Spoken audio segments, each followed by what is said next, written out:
Bueno, hablamos de la ciberseguridad en alerta y esta vez ocurrió en el sitio oficial argentina.gov.ar, donde algunos incluso, y ahora vamos a sacarnos todas las dudas, recomiendan ni siquiera ingresar por estas horas, porque hubo un ciberataque de hackers especializados y con Gabriela Peralta estamos aquí trabajando con especialistas para conocer un poquitito más. ¿Cómo estás? Buen mediodía, Gaby.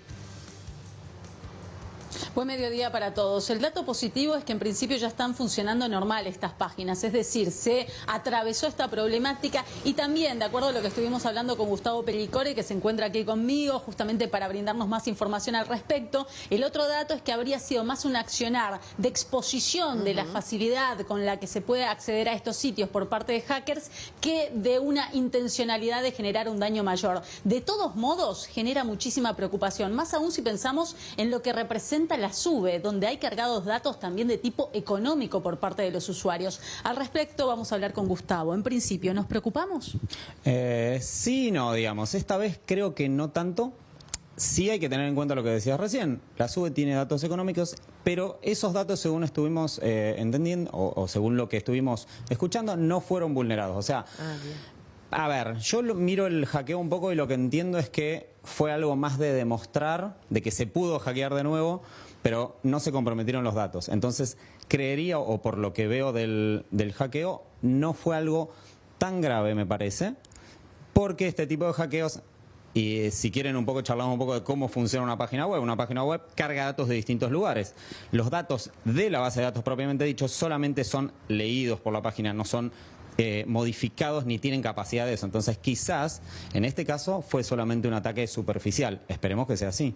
En este sentido es para destacar el hecho de que si uno observaba la página había como una cuestión casi de burla hacia cómo otra vez habían podido acceder a la página y hackearla. Por eso él también habla de esto, ¿no? De la intencionalidad de exponer más que de generar un daño. De todos modos te dejo en contacto con él para que le preguntes. Bueno, Gaby, Gustavo. muchas gracias. ¿Qué tal, Pellicore? ¿Cómo está? Buen mediodía. Bueno, hola, Sonia, ¿cómo parece esto, ¿no? Quisieron miren, en su cara pudimos entrar al sistema, porque la verdad es que si querían robar los datos no lo hubiesen publicado, ¿no? Si el ladrón no va a exponerse tan fácilmente, roba y listo, y se va.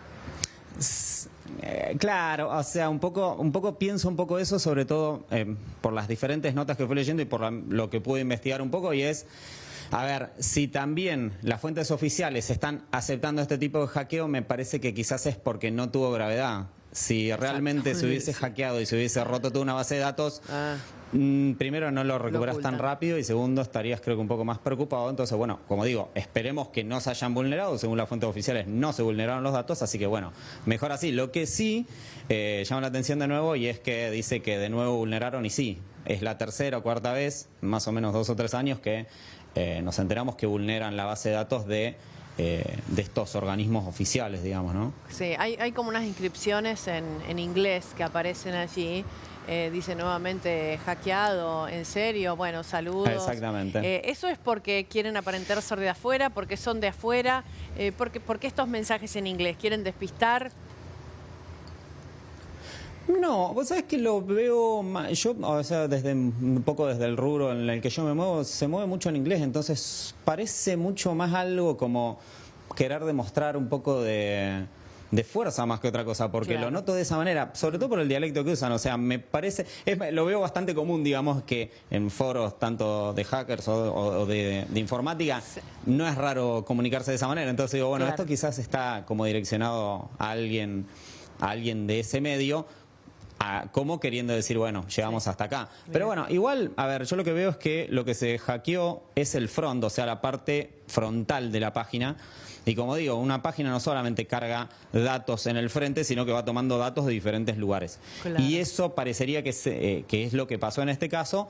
Y quizás por eso también las fuentes oficiales están tan tranquilas dando a conocer que sí, pasó esto de nuevo, porque se hackeó una base de datos que es secundaria. La base de datos oficial me parece que no se la tocó en este caso. Vos hacían referencia a la SUBE, perdón. Era porque puede aparecer el documento, la cédula del vehículo, todo, pero la SUBE aparece un CBU ligado para poder cargar la tarjeta. Ese sería el riesgo, ¿no?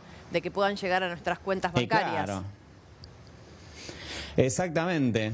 En la SUBE es complejo también porque piensen que la SUBE son una cantidad de cuentas con dinero electrónico al fin, pero dinero, o sea, que sirve para moverse. si realmente supongamos que un hacker toma, o sea, logra poseer 100.000 cuentas de SUBE y logra apoderarse de todo ese dinero y logra transferirlo de alguna manera, Claro. eso sí tiene una cierta complicación. Por eso la gravedad de esto es que si de nuevo te puedo hackear, bueno, si logramos llegar hasta acá, la próxima con un poco más de trabajo quizás logran vulnerar algún otro tipo de barrera. Obvio, no es tan fácil, calculo, llegar a poder tocar los dineros o el monto que tenga la gente en la SUBE, pero o sea, eso no quiere decir que no está en riesgo esa parte. Ahora, el gobierno actual salió a decir que hay una vulnerabilidad y que se está expuesto a un ciberataque de esta magnitud porque la gestión anterior no había intervenido para poder dotar, digamos, de una infraestructura capaz de evitar este tipo de situaciones. Hace falta invertir mucho, para un Estado nacional es una inversión mínima, es, digamos, necesaria hacerlo por la cantidad de datos que se manejan y por la cantidad de información que se tiene el contribuyente. ¿Qué mirada tenés sobre eso? No, a ver, sí, piensen que cualquier aplicación que sea masiva, que tenga, estamos hablando de arriba de 5 o 10 millones de usuarios, es una aplicación que tiene, o sea, la base de datos es poderosísima. Tenés, aparte, sobre todo cuando uno consigue la SUBE, tenés datos personales, así como también son los datos de Mi Argentina o del RENAPER, que son datos ya que tienen cierto carácter personal, digamos, y que uno mismo no daría esos datos, y sin embargo esos datos terminan dando vuelta en internet. Entonces uno dice, che, no, pará, yo si le proveo estos datos a la nación. A ver, yo pensaba un ejemplo. Yo si mañana voy al registro civil, no puedo meterme en un cajón y revisar los archivos hasta encontrar el que quiero. Claro. Bueno, acá es un poco lo mismo y un poco me parece que esa es la molestia que nos queda. Por ejemplo, a mí es una molestia que me queda cada vez que digo, che, yo le estoy dando datos a una base de datos o a una aplicación, y lo cierto es que nadie me garantiza nada. Y el Estado justamente es a quien yo le pido que garanticen eso. Entonces me parece que desde ese lado sí, todos me parece que tenemos que sentirnos un poco vulnerables y decir, che, no me importa que sea el gobierno anterior o de este. No, obvio, pero es bueno el razonamiento. Uno a veces ahora está muy atento a no caer en ninguna estafa, a no dar ningún dato de CBU ante cualquiera que llama, y a veces uno le da información al Estado en una aplicación que considera que funciona todo correctamente y puede terminar siendo un boomerang.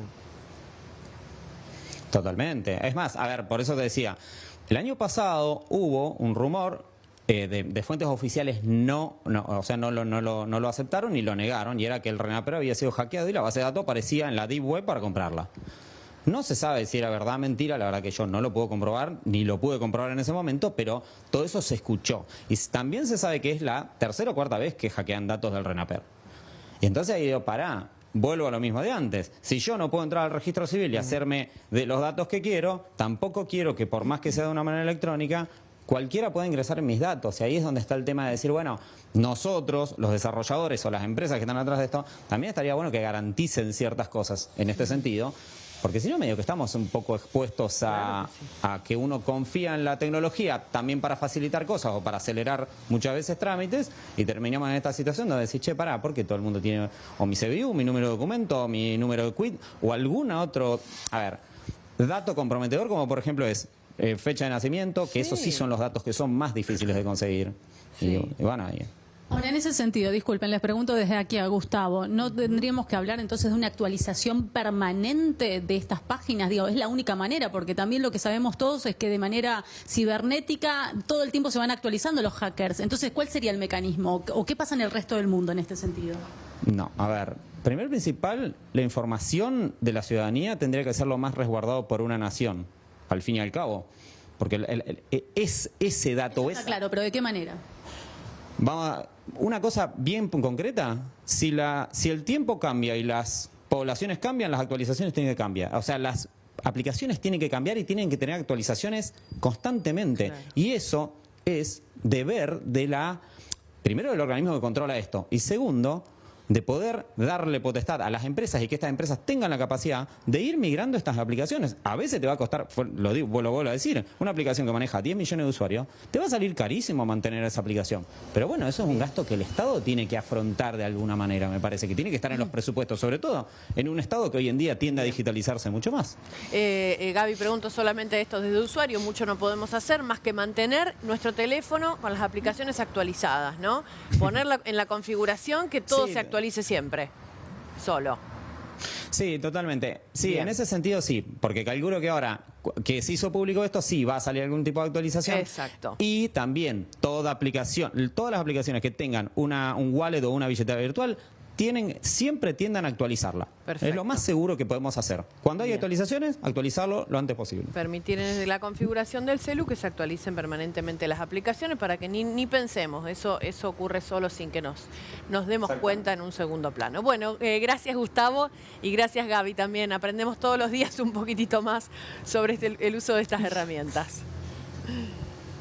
De manera permanente hay que informarse al respecto, porque la verdad es que estamos muy expuestos todo el tiempo. Lo cierto es que esta información es válida también para estar atentos a qué está pasando en el mundo y cómo protegernos. Tal cual. Gracias a los dos. Hasta luego.